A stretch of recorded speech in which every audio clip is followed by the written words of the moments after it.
Hello. In this tutorial, I will briefly introduce cooling design calculations in DesignBuilder. I will show you the context underpinning cooling design calculations, the key parameters involved in setting up the calculation, and finally, I'll run a calculation and review the results. Cooling design calculations are used to determine the mechanical cooling equipment size required to meet the hottest. You can access the full tutorial from DesignBuilder's website here. This page contains our extensive range of free tutorials, including an introduction to the software and more details on DesignBuilder's key capabilities and workflows.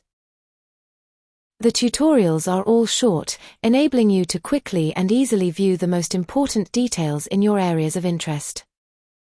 They provide an excellent guide for anyone wanting to evaluate DesignBuilder.